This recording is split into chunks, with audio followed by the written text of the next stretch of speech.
Vamos falar agora sobre uma lei que institui a política estadual sobre drogas e o Fundo Estadual Antidrogas. Sobre esse assunto eu converso agora com o médico pediatra João Paulo Lotufo, que tem uma vasta experiência nessa área. Olá, doutor, boa tarde, seja bem-vindo. Boa tarde, obrigado. Nós que agradecemos. Qual a situação que nós temos hoje, né, tanto no nosso país quanto no nosso estado, aqui em São Paulo, em relação ao uso de drogas? A gente não precisa mais de estatísticas, né? Na verdade, a droga está aí, está na rua, está na porta das escolas, está dentro de casa, e a gente tem que trabalhar justamente a prevenção disso tudo. A gente sabe que a experimentação de drogas está ocorrendo muito cedo. Hoje, 10, 11, 12 anos, já temos experimentação de álcool, tabaco, maconha, crack, isso tanto em escolas públicas quanto em escolas privadas. Então, a droga está na porta da nossa casa. E nós temos que trabalhar isso porque a família é a prevenção disso tudo. E até tem dados que mostram, né, que mais de 60%, numa pesquisa realizada, né, com adolescentes, usaram ali a maconha antes de ter 18 anos. Então, um número muito alto. E, doutor, é nesse comecinho mesmo, é nessa adolescência, pré-adolescência, que o vício começa, né? Ou é uma doença? Na verdade, é uma doença de dependência de droga.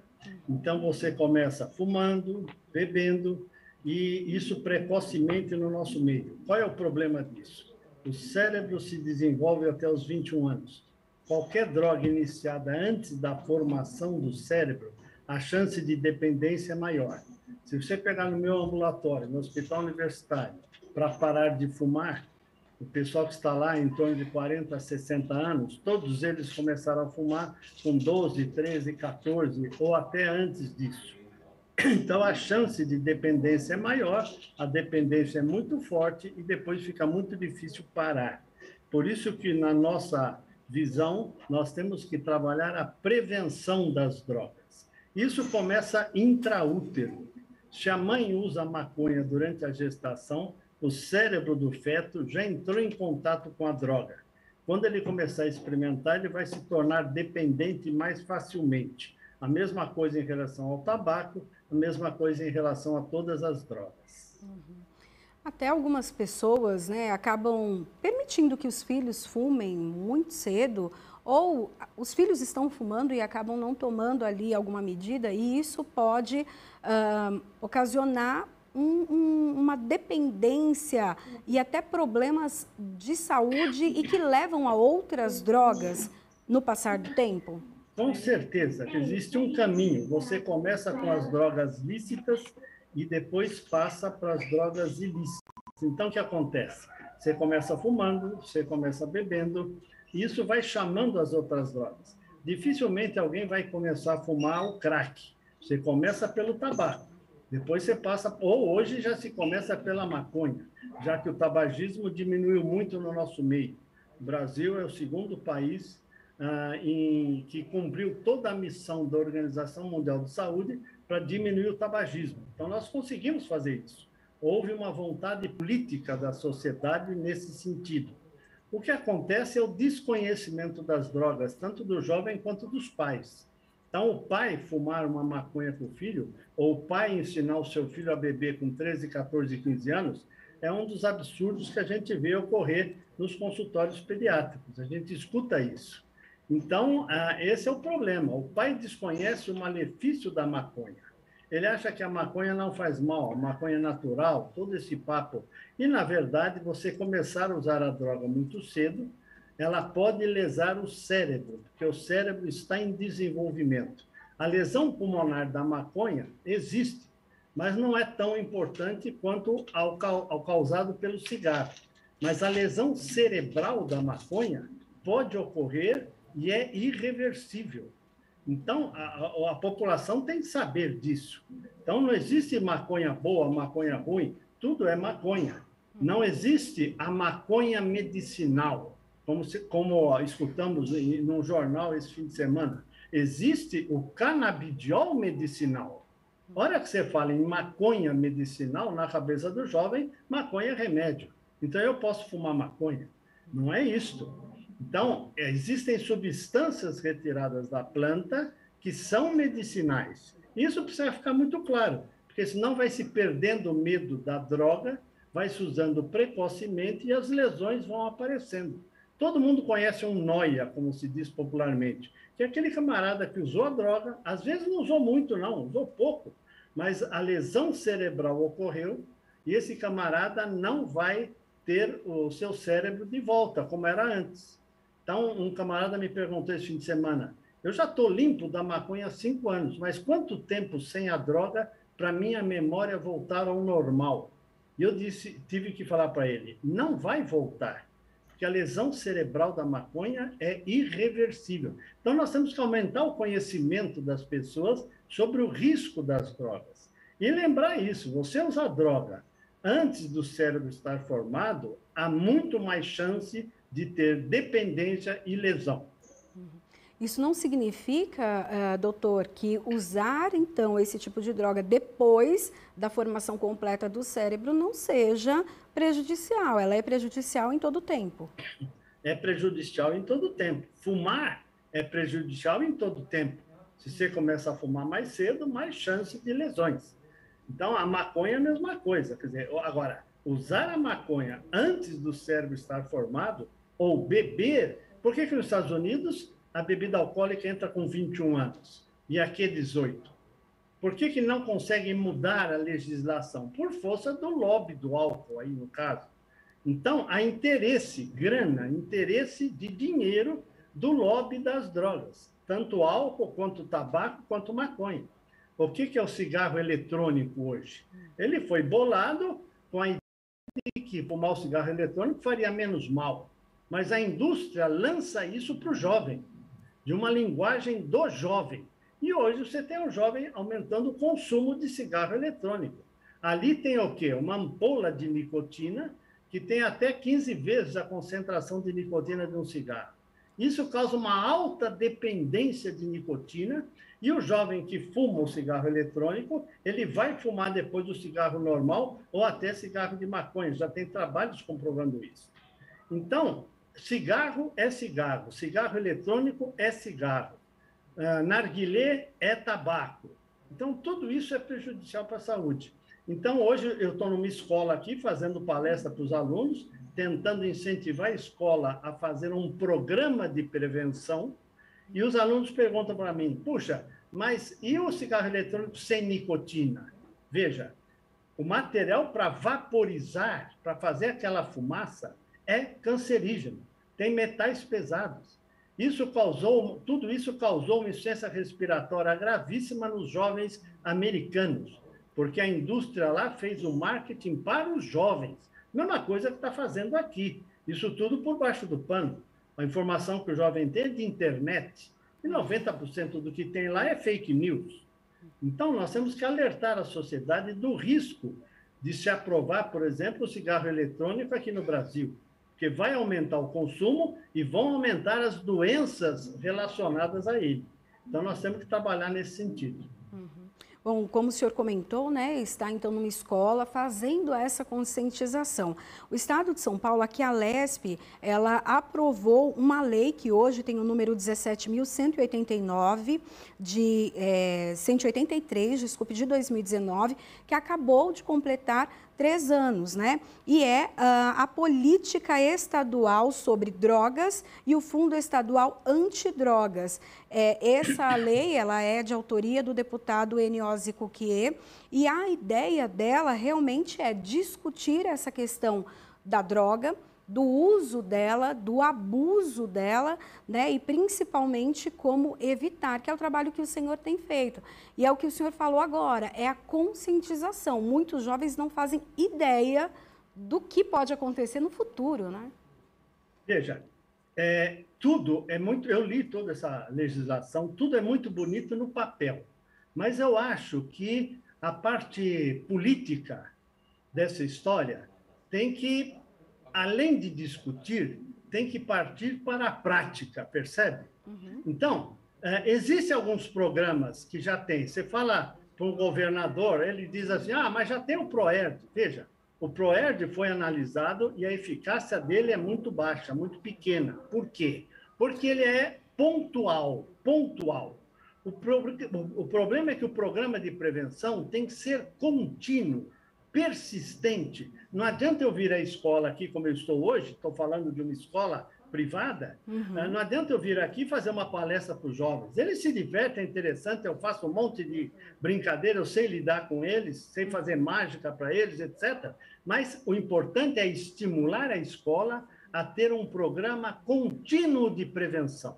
Nós já oferecemos isso para a Secretaria Estadual de Ensino, mas a coisa é muito lenta, é muito lerda, e a coisa não anda. Nós precisamos partir para a parte prática. Eu tenho uma escola que eu fui há 5 anos em Erechim, no Rio Grande do Sul, e a escola comprou a ideia e faz esse programa há 5 anos, com boa efetividade. Eles já estão replicando esse programa de prevenção contínuo nas cidades em volta de Erechim, percebe? Então, falta vontade política de pôr coisas práticas que a gente na universidade já sabe que funciona. Eu trabalho muito com o que a gente chama de aconselhamento breve. Em vez de fazer um grande discurso, a gente passa um vídeo na sala de 3 minutos e o professor discute esse vídeo com os alunos. Se a escola fizer isso toda semana, 6 minutos da aula, com um aconselhamento breve, nós vamos ter um resultado positivo lá para frente.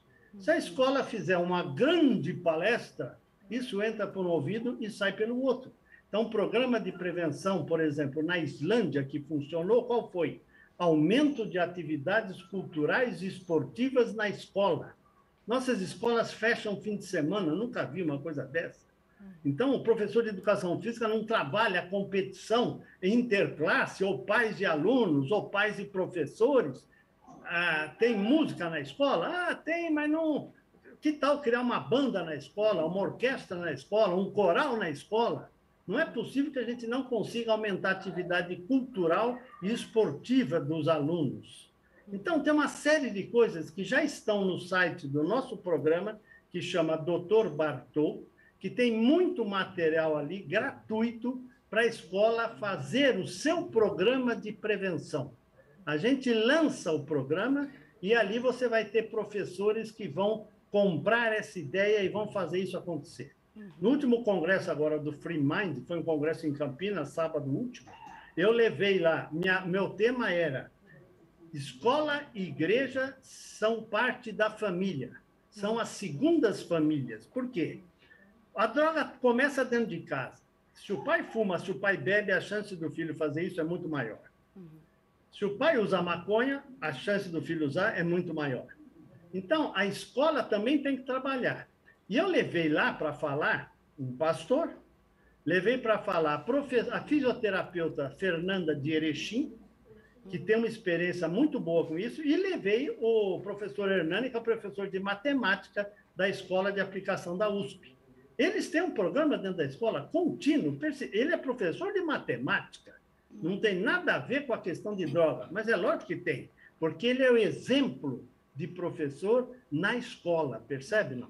E ele tem a entrada com os alunos. Então, a minha ideia hoje aqui nesta escola é pescar aqueles professores que são os professores com P maiúsculo. E eles podem continuar um programa de prevenção. Muita reunião política, muita discussão, mas na prática a coisa não ocorre. E até o bacana da gente ter também essa experiência dividida, né, pelo senhor, é de trazer aqui dentro do parlamento, como o senhor falou, a questão prática, como funciona realmente na prática, e criar projetos de lei que vão ser efetivos, né? Como, por exemplo, de repente, a obrigatoriedade de ter a veiculação desses vídeos semanalmente ou um momento de discussão sobre o assunto para saber ali o contexto familiar, o contexto dentro da escola mesmo. Então, é uma forma realmente de ter políticas públicas efetivas, né, para mudar essa história, porque se a gente conseguir barrar, né, prevenir ali na adolescência, a gente tem uma possibilidade de ter menos casos no futuro. Veja, onde é que o governo atua? Toda prefeitura que muda em São Paulo vai à Cracolândia e faz aquele estardalhaço na Cracolândia, que é o que está acontecendo agora. Isso só difunde os drogados e eles vão ficar por aí. O que nós temos que fazer, além de trabalhar com esse pessoal que está perdido ali, nós temos que fazer a prevenção para diminuir o número de pessoas que entram lá.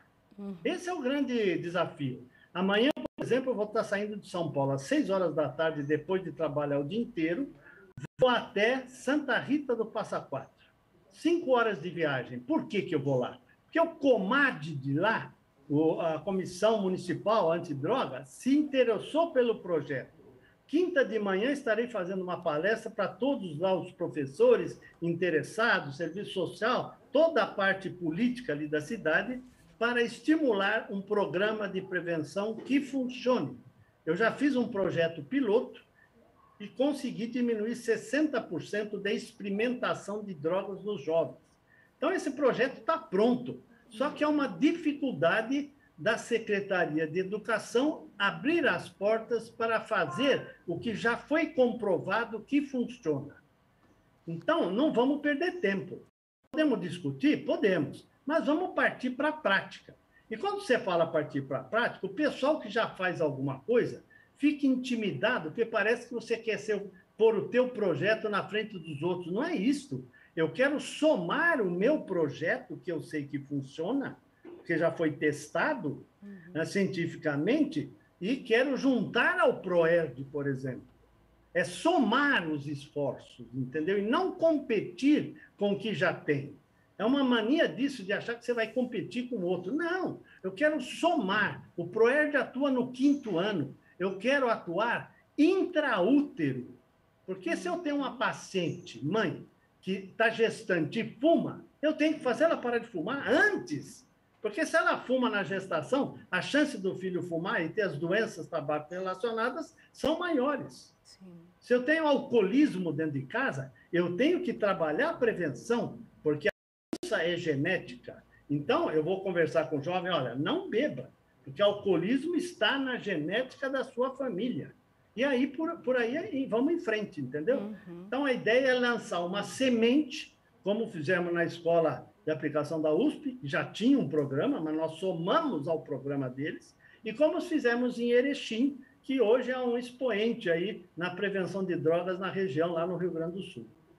Quero agradecer a participação hoje aqui no Alesp Notícias, primeira edição, de João Paulo Lotufo, médico pediatra e também é responsável pelo assunto de álcool e drogas na infância e adolescência na Sociedade Brasileira de Pediatria, Sociedade de Pediatria de São Paulo. Muito obrigada por falar conosco, né? E principalmente falar desse projeto que dá certo, tem como fazer, né, para prevenir o uso de drogas no estado de São Paulo. Muito obrigada. De nada, e quem quiser entrar em contato com a gente, tem o site Dr. Bartô, Dr. Bartô com B de bola. Entre em contato, fala com a gente pode trocar experiências. Um abraço, obrigado. Ótima ideia, obrigada, ótimo dia, ótimo trabalho.